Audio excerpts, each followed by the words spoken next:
하시고 여호와 샬롬이라는 제목으로 하나님 말씀 함께 나누도록 하겠습니다. 계속해서 우리는 몇 주 동안 하나님의 이름에 대해서 살펴보고 있습니다. 여호와 이레, 여호와 삼마, 여호와 니시, 지난주까지 여호와 니시에 대해서 했고요. 그리고 오늘은 그 네 번째로 여호와 샬롬에 대해서 함께 말씀을 나누길 원합니다. 이 여호와 샬롬의 의미를 우리가 잘 알기 위해서는 이 말씀이 나온 하나님께서 이 이름을 가르쳐 주신 그 배경을 아는 것이 우리에게 또 필요한 일이라고 생각이 됩니다. 여러분도 잘 아시다시피 오늘 이 말씀의 배경은 바로 사사시대입니다.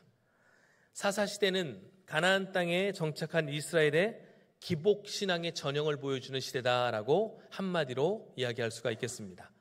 하나님의 은혜를 받고 나면 한눈을 팔기 시작합니다. 그러다가 어려움이 생기면 그제서야 기도하고 또 하나님께서 은혜를 주셔서 조금 살만하면 또 한눈 팔고 전형적인 기복신앙의 모습을 보여주는 시대였다라고 그렇게 이야기할 수가 있겠습니다. 제가 일전에 한번 우리 성도들께 말씀드린 적이 있는데 인생에는 크게 수리형 인생과 정비형 인생이 있다고 말씀을 드린 적이 있습니다. 기억이 나실지는 잘 모르겠지만 어쨌든 두 종류의 인생을 살펴보면 이렇습니다. 자동차와 집을 관리하는 것을 보면 이제 꼭 이런 분들이 있어요. 고장난 다음에 수리하는 분들이 있습니다. 그러니까 굴러가기만 하면 된다. 차는 일단은 정비소에 보통 때는 거의 안 가고 고장 나면 갑니다. 물론 그게 뭐 틀렸다라고 볼 수는 없겠지만 이런 이제 인생들을 수리형 인생이라고 하는데, 그러니까 한 번 고장 나면 이제 크게 고장이 나는 거예요. 평소에 정비를 안 했기 때문에. 그런데 반면에 평상시에 차를 점검하는 분들이 있습니다. 고장이 나든 안 나든 잘 굴러가든 안 굴러가든 정기적으로 한 번씩 차량을 점검을 합니다.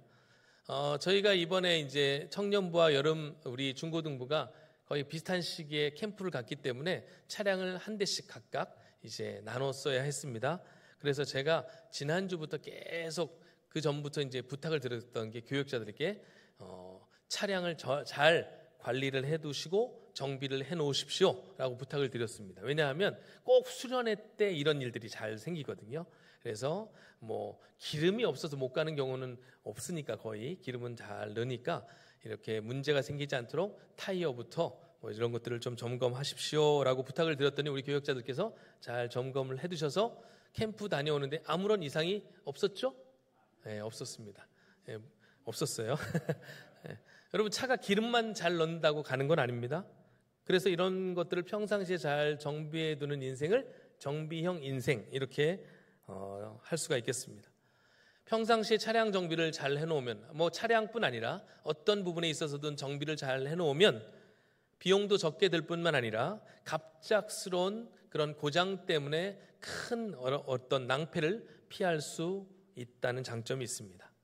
그런데 여러분 신앙생활도 마찬가지라는 거예요. 수리형 신앙과 정비형 신앙이 있습니다. 문제가 생기고 난 다음에야 하나님 앞에 살려주세요 두 손 들고 천부여 의지 없어서 찬양하면서 나오는 분들이 있어요. 이런 일이 있을 때 물론 기도하고 나오는 것 귀한 일입니다.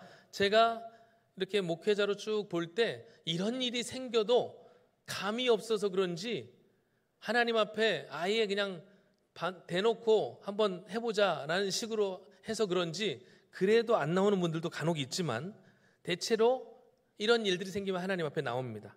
근데 이런 문제들이 생겨서 나오는 성도들을 볼 때면 마음이 아파요. 이런 분들의 공통된 특징이 뭡니까? 평상시에는 별 문제가 없을 때 신앙생활이 항상 뒷전으로 밀려있는 특징이 있습니다. 기도하는 것, 예배하는 것, 항상 뒷전이에요. 별로 신경 쓰지 않습니다. 봉사하는 것은 뭐 당연하고 때로는 헌금 생활조차 번거롭다고 버거워하는 경우들이 있어요. 그러다가 한번 문제가 터지고 나면 그때에서 정신을 차립니다. 바로 이런 사람들의 신앙 사이클이 사사시대의 전형적인 신앙적 패턴하고 똑같다는 거예요. 사사시대의 전형적 패턴이 뭡니까? 불순종했어요. 징계를 받습니다. 살려달라고 부르짖어요. 하나님이 사사를 세워서 구원하십니다. 그리고 조금 살만해지면 또다시 불순종하는 거예요. 이게 바로 사사시대의 영적 사이클인데, 이것을 소위 우리는 영적 악순환이다, 이렇게 이야기할 수가 있겠습니다. 반면 잘 될 때 오히려 더 겸손한 마음으로 기도하고 하나님과의 관계를 더 잘 맺고 말씀과 기도에 충실한 사람, 평안할 때 자신의 신앙생활을 점검하고 어떻게 하면 하나님께 더 가까이 나올 수 있을까 애를 쓰며 그 관계에 대해서 고민하는 사람, 이런 분들이 정비형 신앙생활을 하는 분들이, 이런 분들의 신앙 사이클은 어떻습니까? 은혜 받습니다. 은혜 받으니까 더 힘을 내어 기도합니다. 힘이 나니 기도하면서 하나님의 더 풍성한 은혜를 경험합니다. 그 은혜를 받으니까 더 힘있게 봉사하고 열정적으로 사역을 합니다. 그리고 더 하나님께서 감사의 제목을 풍성히 주시는 것입니다. 할렐루야. 이게 영적인 선순환이라고 하는 거예요. 우리 서울중앙교회 사랑하는 성도들은 영적 선순환의 신앙생활 하시기를 축복합니다. 여러분의 신앙생활 한번 점검해 보세요. 나는 과연 수리형 신앙생활을 하고 있는지, 아니면 나는 정비형 신앙생활을 하고 있는 성도인지 한번 말씀을 통하여 점검해 보기를 원합니다. 오늘 사사시대에 나타나는 이스라엘은 전형적인 수리형 신앙생활을 했던 사람들이, 하나님께 불순종하다가 죽을 것 같은 후에, 그런 문제가 발생한 후에야 비로소 살려주세요, 한 번만 도와주세요, 그렇게 하나님의 도움을 구하다가 하나님이 극적으로 도움을 주시면 금세 또 한눈을 팔고 딴짓을 합니다. 그럴 때 하나님께서는 이스라엘을 징계하는 징계의 도구로서 이민족을 사용하시는 거예요. 그래서 사사시대에 이민족이 침략했다, 이것은 곧 무엇을 이야기하는 거예요? 이스라엘이 결국 또 하나님께 범죄했다는 것을 증명해 주는 사인처럼 나타나는 겁니다. 바로 이러한 상황 가운데 오늘 그 유명한 사사 기드온이 딱 등장하게 되는 거예요. 기드온 이야기는 미디안 족속이라는 한 족속이 이스라엘을 괴롭히는 장면으로 시작이 됩니다. 6장 1절의 말씀인데 같이 한번 읽어보겠습니다. 6장 1절입니다. 시작. 이스라엘 자손이 또 여호와의 목전에 악을 행하였으므로 여호와께서 7년 동안 그들을 미디안의 손에 넘겨주시니. 불순종하는 이스라엘을 징계하시는 도구로서 미디안이라는 족속이 사용되는 거예요. 여러분, 다행인 것은 이 말씀을 잘 보세요. 여호와께 악을 행하였다라고 한 뒤에 여호와께서 7년 동안 그들을 미디안의 손에 넘겨주셨다는 건 뭐예요? 하나님이 지금 관여하고 계신다는 거예요. 여러분, 우리가 받는 시험, 우리가 받는 징계 모두 다 하나님의 손 안에 있는 줄 믿습니다. 여러분, 하나님의 계획과 섭리를 벗어나는 일은 있을 수 없어요. 그러니까 때로는 우리에게 주어지는 아픔과 시련도 하나님의 의도와 목적이 있다는 것을 우리는 반드시 기억해야 한다는 것입니다. 여기서 갑자기 미디안이라는 이제 족속이 등장을 하는데, 여러분, 미디안이 누굽니까? 미디안 언제 처음 등장합니까? 여러분, 미디안은 원래 이스라엘과 이복 형제지간이에요. 우리 속담에 사촌이 땅을 사면 감사해야 합니다. 그렇죠? 육촌이 땅을 사면 감사헌금을 하십시오, 여러분. 근데 팔레스타인도 비슷한 속담이 있었나 봐요. 사촌이 땅을 사면 배가 아픈 그런 팔레스타인, 그런 속담이 있었나 봐요. 어쨌든 이스라엘이 잘 되는 꼴을 도무지 보질 못해요. 믿음의 조상이라고 하는 아브라함에게는 이스마엘과 하나님의 약속의 자는 이삭만 있었던 것이 아니죠. 성경에 보면 어느 날 아브라함이 후처를 얻게 되고 그 후처로부터 6명의 아들들이 나오게 된다는 것을 성경에서 확인할 수가 있는데, 창세기 25장 함께 읽어보겠습니다. 시작. 아브라함이 후처를 맞이하였으니 그의 이름은 그두라라. 그가 시므란과 욕산과 무단과 미디안과 이스박과 수아를 낳고, 여기서 네 번째 아들 미디안이 등장하는 거예요. 처음으로 등장합니다. 이들은 목축지를 옮겨다니는, 철 따라 목축지를 옮겨다니는 유목민족이었습니다. 그래서 유목민족들의 특징이 뭐예요?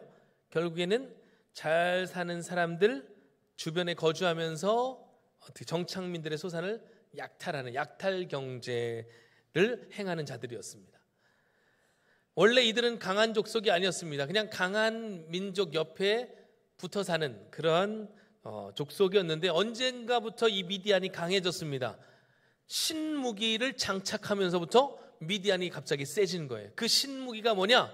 성경에 보니까 약대라고 불리우는 낙타입니다. 낙타. 이스라엘은 변변한 무기 하나 없던, 이스라엘은 겨우 낙이나 타고 다니는 그때 이들은 낙타를 타고 다니면서 온 이스라엘을 헤집고 다니는 거예요. 여러분 낙타 타보셨습니까? 네, 꼭 타보시기를 축복합니다. 네, 애굽, 이집트 성지순례 가서 한번 꼭 타봐야 되겠는데, 어쨌든 이 낙타는요, 보통 우리가 걸어 다니는 것만 봐서 그렇지 모래 위를 막 뛰어다닐 수 있는 아주 강력한 무기입니다. 그러니까 이스라엘에게는 너무너무 힘든 상대였다는 거예요. 근데 이들이 얄미운 게 뭐냐? 6장 3절에 보면 꼭 언제 와서 방해를 하냐면 이스라엘이 파종한 때, 여러분 파종한 게 뭐예요? 씨 뿌릴 때. 그러니까 씨 뿌릴 때 와가지고 다 해집고 다니는 거예요. 그러면 씨를 제대로 못 뿌려요. 그렇죠? 네, 문제가 생기는 거예요. 그리고 나서 또 4절에 보니까 토지소산을 멸했대요. 그러니까 이제 씨도 못 뿌리게 하고, 그 다음에 먹을 거 겨우 남겨둔 거 먹을 거 다 뺏어가고, 예. 그러니까 아예 씨를 말려버리는 거예요. 이스라엘이 살 수 있습니까? 없습니까? 없어요. 예. 겨우겨우 남겨둔 거, 숨겨둔 거 다 때 되면 또 와가지고 기가 막히게 와서 다 가져가 버리니까 너무나 고통스러운 순간이 계속되는 거예요. 이러한 상황에서 도무지 이스라엘이 살 수 없으니까 이제 어떻게 하는 겁니까? 하나님께 부르짖는 거예요. 6절 같이 읽겠습니다. 6절입니다. 시작. 이스라엘이 미디안으로 말미암아 궁핍함이 심한지라 이에 이스라엘 자손이 여호와께 부르짖었더라. 아멘. 이스라엘이 기도했다는 거예요. 여러분, 근데 사사시대, 아니 대부분의 이스라엘 백성들의 기도는 무엇 때문에라는 말이 꼭 붙습니다. 누구누구로 말미암아. 지금 이 기도가 시작된 이유가 뭐예요? 미디안 때문입니다. 여러분, 우리의 기도가 때문에 하는 기도, 물론 그것도 필요합니다. 경제적인 문제 때문에, 건강의 문제 때문에, 자녀의 문제 때문에, 우리의 비전과 앞으로의 삶의 그런 나아가야 할 방향 때문에 기도하는 거 필요해요. 그런데 여러분, 더 성숙한 기도, 하나님이 더 기뻐하시는 기도는 때문에 기도를 초월하는 기도입니다. 그냥 존재 자체만으로 감사하며 기도하는 거예요. 더 건강 있을 때 감사함으로 기도하시고, 은혜 주실 때 더 감사함으로 기도하시고, 힘이 있을 때 하나님께 은혜에 대한 감사의 기도를 올려보십시오.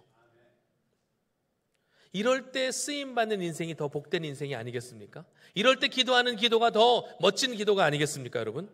그러므로 우리 교회 성도들은 무엇 때문에만 기도하는 성도가 되지 말고 매일매일의 삶에서 하나님의 은혜를 받는 것이 너무 좋아서 그 은혜로 말미암아 기도하는 저와 여러분 되기를 소망합니다. 심지어 그럼에도 불구하고 기도할 수 있는 우리가 될 수 있기를 바랍니다. 어쨌든 부르짖어요. 미디안 때문에. 그러자 하나님께서는 또 사사 한 사람을 준비시켜 두셨는데 그 사사의 이름이 바로 그 유명한 기드온이에요. 이 기드온이 등장하는 이 등장씬이요, 근데 다른 사사에 비해서 자세하게 묘사가 되어 있습니다. 11절 말씀 같이 한번 읽겠습니다. 시작. 여호와의 사자가 아비에셀 사람 요아스에게 속한 오브라에 이르러 상수리 나무 아래에 앉으니라. 마침 요아스의 아들 기드온이 미디안 사람에게 알리지 아니하려 하여 밀을 포도주 틀에서 타작하더니. 오늘날 하나님께서 기드온을 찾아오십니다. 그런데 마침 그의 모습은 어떠했습니까? 지금 성경에 보니까 미디안 사람에게 알리지 아니하려 하여, 이 얘기는 쉽게 얘기하면 미디안 사람에게 걸리지 않으려고, 들키지 않으려고 밀을 어디서 타작해요? 밀을 밀 타작 마당에서 해야 되는데 어디서 하고 있어요 지금? 포도주 틀에서 타작했다는 거예요. 여러분, 일반적으로 밀은 언덕 위에서 타작을 합니다. 바람이 불어야 겨가 날릴 거 아니에요. 그렇죠? 그래서 밀을 타작할 수 있는 높은 지대에서 밀은 타작을 합니다. 반면에 포도주는 가장 낮은 곳에서 포도즙을 만들어요. 땅을 잘 다진 후에 그 땅에서 포도즙을 짭니다. 어떻게 짜요? 기계가 있는 게 아니니까 발로 밟죠. 그러니까 발로 밟아요. 땅을 움푹 파가지고 발로 밟은 다음에 그 땅에서 바로 가죽 부대에 담는 거예요. 그러니까 조금이라도 포도주의 뭐라고 할까요? 손실을 막기 위해서, 유실을 막기 위해서 낮은 곳에서 포도주를 생산을 하는 거예요. 자, 그런데 지금 기드온은 어떻게 하고 있어요? 어울리지 않는 일을 하고 있습니다. 밀을 포도주 틀에서, 아까도 말씀드렸지만 미디안 사람들이 하도 뺏어가니까 미디안 사람에게 걸리지 않으려고 아주 낮은 곳에서 몰래 지금 포도주 틀에서 밀을 타작하는 모습을 볼 수 있습니다. 얼마나 미디안을 두려워했으면, 그렇죠? 얼마나 그의 연약한 모습이 잘 드러나는지 몰라요. 그런데 그런 연약한 기드온을 향해 하나님이 뭐라고 부르시냐면 12절, 여호와의 사자가 기드온에게 나타나 이르되 뭐라고 부릅니까? 큰 용사여, 이렇게 불러요. 한번 따라해 볼까요? 큰 용사여. 큰 용사여. 예, 안 어울리잖아요. 이 겁쟁이, 연약한 사람, 그저 그 뺏길 게 두려워가지고 몰래 숨어서 타작하던 그 기드온을 향해 하나님이 큰 용사여라고 부르시는 거예요. 여러분, 큰 용사여라고 하는 말은 군대의 영웅이라는 말과 같은 말이고, 그리고 룻기서에 보면 보아스를 유력한 자라고 이야기할 때 그 유력한이란 말이 큰 용사와 같은 말이에요. 그러니까 한마디로 능력이 있고 재산이 있고 인품도 있고 큰 군대 세력을 가지고 있는, 소위 말하는 영향력을 끼칠 수 있는 사람이 큰 용사라는 거예요. 그런데 기드온의 모습은 어떻습니까? 초라해 보입니다.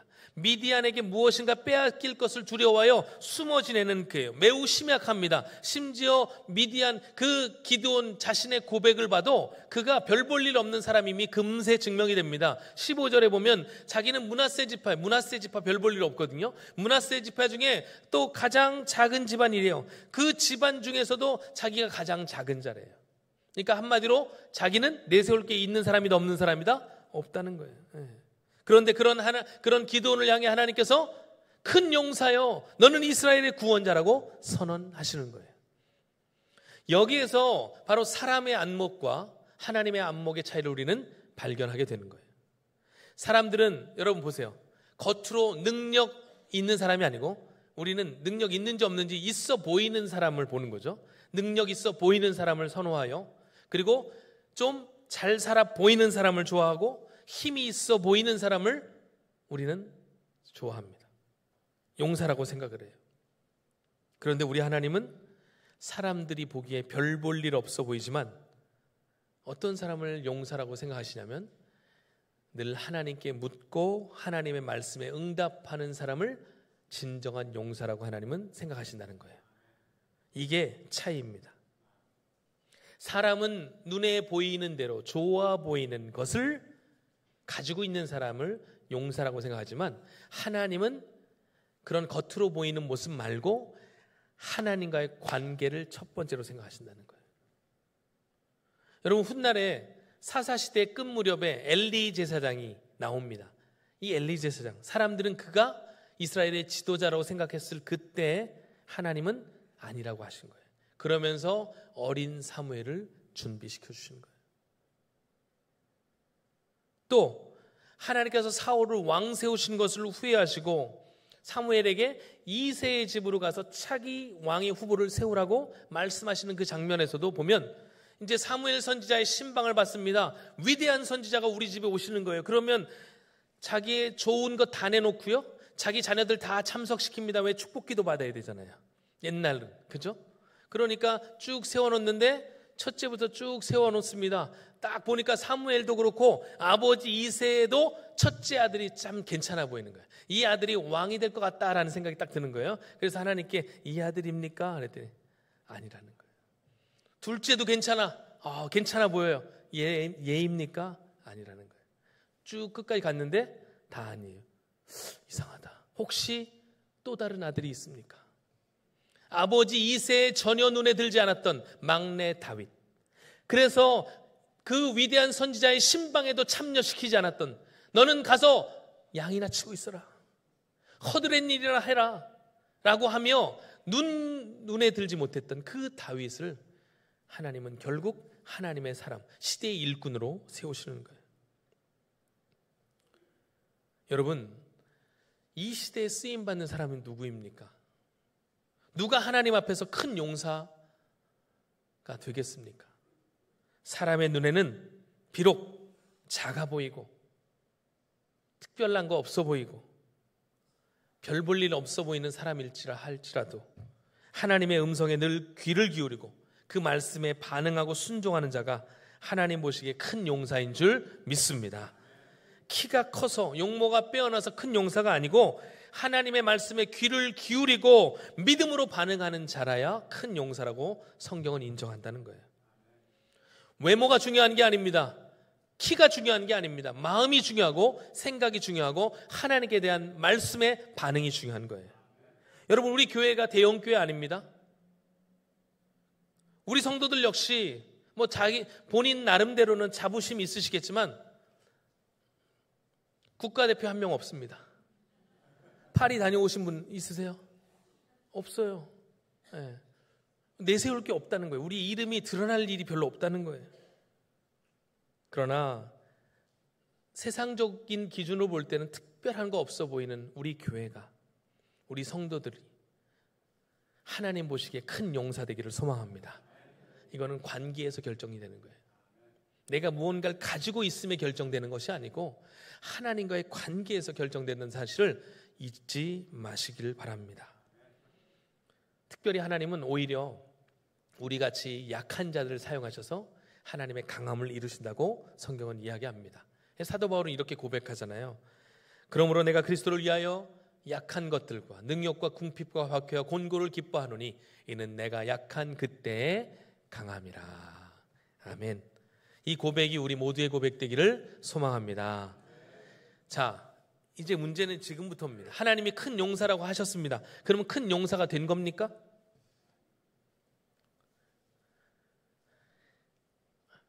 바뀐 게 하나도 없어요. 하나님이 함께 하시면 말씀하시거든요. 미디안 이 족속을 한 사람 치듯이 해줄게 약속하셨어요. 그런데 여기서 이제 중요한 거예요. 기드온이 하나님 앞에 쓰임받을 수 있었던 이유가 바로 여기에 있는 거예요.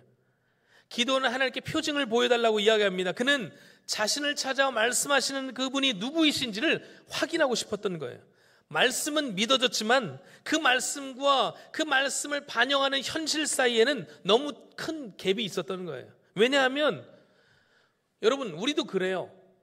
하나님이 약속을 하십니다. 그러면 그 약속을 믿고 아멘 합니다. 그러면 상황이 바뀌든지 아니면 내가 바뀌든지 둘 중 하나 바뀌면 할만해요. 그래도 어느 날 갑자기 내 믿음이 막 커져, 아니면 어느 날 갑자기 막 도전하고 싶어져, 아니면 상황이 갑자기 막 바뀌어. 그런데 기드온 보기에는 미디안은 그대로 미디안이고 자기는 연약한 그대로의 자기이기 때문에 이게 두려움이 여전히 있는 거예요. 우리의 두려움의 본질이 바로 이것입니다. 바뀌지 않은 상황 가운데 하나님을 신뢰한다는 것이 참 어렵다는 게 바로 이 부분이에요. 뭔가 좀 바뀌면, 조금이라도 바뀌면 내가 할 만할 텐데 그러지 않는다는 거예요. 그런 부분에서 제가 고민을 했어요. 이 지점에서 어떻게 이 말씀을 풀어갈까 고민하던 중에 베드로가 생각이 났습니다. 이 부분에서 베드로가 중요한 답을 준다고 생각을 하는데, 여러분, 오병이어 사건을 제자들이 경험을 했습니다. 놀라운 하나님의 기적을 경험해요. 이거는 있을 수 없는 일이에요. 그 엄청난 기적을 경험한 후에 예수님께서 제자들을 급히 배를 타고 건너가라고 하십니다. 그래서 배를 타고 건너던 중에 뭘 만나요? 큰 풍랑을 만나죠. 힘겹게 노를 졌습니다. 밤 사경까지 자기가 가지고 있는 모든 지식과 경험을 총동원해서 그 바람과 파도를 이겨보려고 하지만 쉽지 않아요. 더 이상 자신들의 힘으로 할 수 없을 그때 우리 주님이 바다 위를 걸어오시는 거예요. 주님께서 걸어오시면서 그 두려워하는 배 타고 있는 제자들을 향해 뭐라고 하시는지 아세요? 안심하라, 나니 두려워 말라. 이 음성이 오늘 우리 모두에게도 들려지기를 소망합니다. 여기서 이 안심이란 말이 헬라어로는 에이레네, 평강이란 말이고 이것이 히브리 말로 샬롬이에요.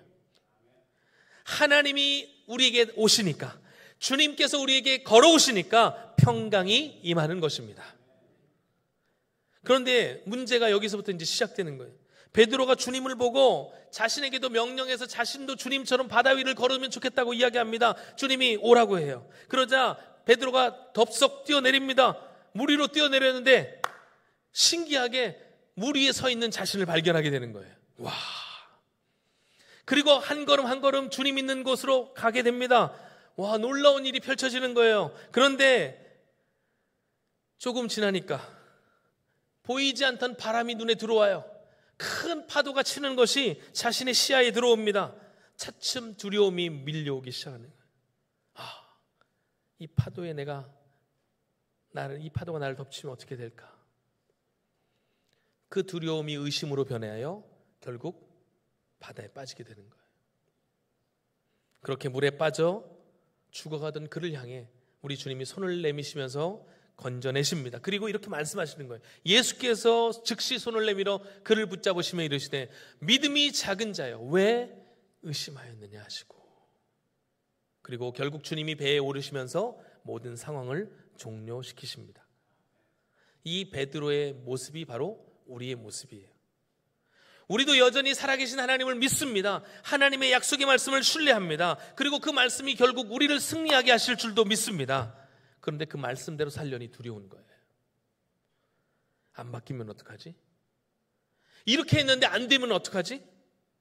은혜 받을 때는, 예배 드릴 때는 주님만 보여요. 괜찮습니다. 약속만 보입니다. 그런데 삶의 현장으로 딱 내려가니까 갑자기 보이지 않던 바람과 파도가 막 우리의 눈에 막 들어오는 거예요.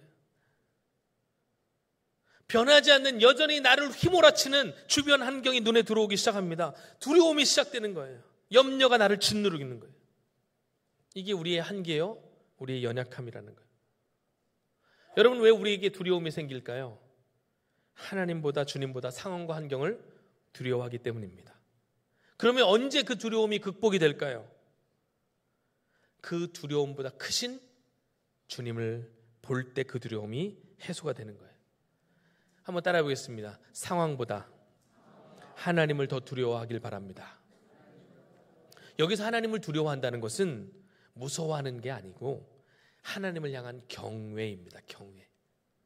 하나님을 향한 마음이에요.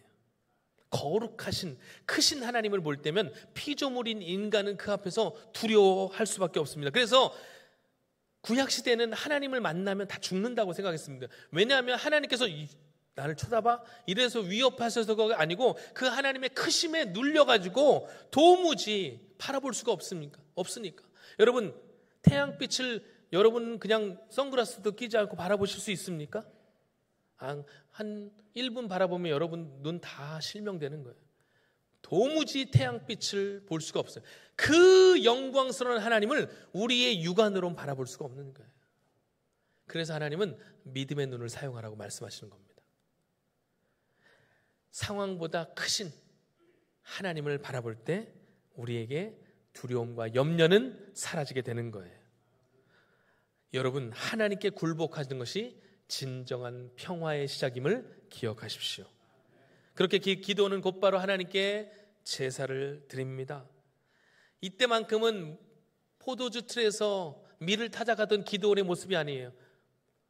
그 먹을 것도 조심스럽게 했던 그가 아닙니다. 제사 드리는 거 미디안이 보면 어떡합니까? 그런 거 신경 쓰지 않습니다. 하나님이 크시기 때문에, 크신 하나님을 바라보니까 적들이 보이지 않는 거예요. 그렇게 하나님 앞에 예배하니까 하나님은 그 예배를 진정으로 받아주십니다. 그리고 하나님께서 그 하나님을 대면하여 본 기도원을 향해 안심하라, 나니 두려워 말라 말씀하시는 거예요. 크신 하나님을 두려워하면 세상을 두려워하지 않을 수 있다는 거예요. 왜냐하면 크신 하나님을 바라볼 때 하나님의 평강이 우리에게 찾아오기 때문입니다. 기도는 그 자리에서 제단을 쌓고 여호와 샬롬이라고 이름을 부릅니다. 샬롬이란 말 여러분 다 아실 거예요. 평강이란 말이지만 온전함이란 뜻이기도 합니다. 하나님 앞에 온전한 예배자가 될 때 하나님 또한 우리에게 세상을 이기는 능력, 평강을 주시는 줄 믿습니다. 하나님을 만난 자리, 오늘 예배와 말씀의 자리, 그리고 여러분의 삶에 일어난 모든 기적의 자리가 하나님의 평강을 누리는 여호와 샬롬의 자리임을 기억하십시오. 그러므로 우리의 생애의 결론은 무엇입니까? 여호와 샬롬인 줄 믿습니다. 그 하나님의 평강이 우리 가운데 충만할 줄 믿습니다. 아멘. 이 시간 우리 함께 찬양할 텐데, 평화 하나님의 평강이 당신의 삶에 넘쳐나기를 함께 찬양하겠습니다.